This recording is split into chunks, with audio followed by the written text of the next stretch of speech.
సంతోష్ అండి, మాది నెకరికలు నల్గొండ పక్కన. అయితే మేము పైకి వెళ్ళినామండి, ఇట్లా మెంటల్గా ఉన్న వరకు చూసినాం, మంచిగా ఉంది. మన ఇంట్లో అసలుకి ఒక సాధారణ కష్టం ఎంతమంది తాగుతారంటే చాలా గ్రేట్, అసలుకి చాలా గ్రేట్ అసలుకి. నా పేరు శ్రీరంగం, శ్రీరంగం. నేను నకరికల్ నుంచి వచ్చిన. అయితే ఈరోజు మా చెల్లె ఎంతోమంది ఇక్కడికి వచ్చిపోయిందని చెప్పింది కాబట్టి వచ్చి చూద్దామనే ఆలోచనతో వచ్చినాం. ఇక్కడికి వస్తే ఇది ఇంత ప్రశాంత వాతావరణంలో చాలా నీట్గా, ఇంత స్పెషాలిటీగా సప్లై నడుస్తుంది ఆ వృద్ధులకు అంటే అది చెప్పుకోదగ్గ విషయం. ఇది మామూలు విషయం కాదు. ఇంత జనాభాకు చేయగలిగే ఖర్చు అది చాలా పెద్ద మొత్తంలో ఉంటుంది. మొత్తం మీద చాలా మంచిగా నడిపిస్తున్నారు మీరు. నా పేరు పార్వతమ్మ అండి, నేను నకరకల్ నుంచి వచ్చినాను. ఇక్కడ వృద్ధులని వీళ్ళందరిని చూస్తుంటే ఒక ఇంట్లో ఒకరిని చాదాలంటేనే చాలా కష్టంగా ఉంటుంది.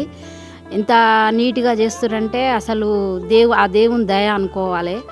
చాలా చాలా సంతోషంగా ఉంది వీళ్ళందరినీ చూస్తుంటే. అసలు ఇంట్లో కూడా అంత మంచిగా చూస్తారో చూడరో తెలియదు, కానీ ఇక్కడనైతే ఒక అమ్మ నాన్న అనాథ శరణాలయం అంటే అంత గొప్పగా అంత మంచిగా చూస్తున్నారు. చాలా సంతోషం. ఆ దేవుని దయ ఎప్పుడు అందరికి ఉండాలి.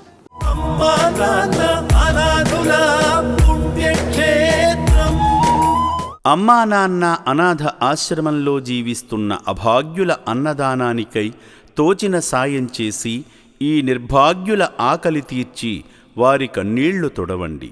ఈ అనాథులను కూడా మీ బిడ్డలుగా భావించి వారి ఆకలి తీర్చడంలో భాగంగా బియ్యము, పప్పు, ఉప్పు, నూనె వంటి కిరాణా సామగ్రితో పాటు కూరగాయలను అందజేసి 3 పూటలా జరిగే అన్నదానానికి మీ వంతు సాయం చేసి చేయూతనివ్వండి.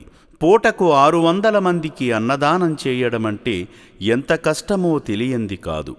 ఈ అనాథుల ఆకలి బాధలకు చెలించి మీరు చేస్తున్న సాయం వల్లనే ఈ అన్నదాన యజ్ఞం నిర్విరామంగా కొనసాగుతుంది.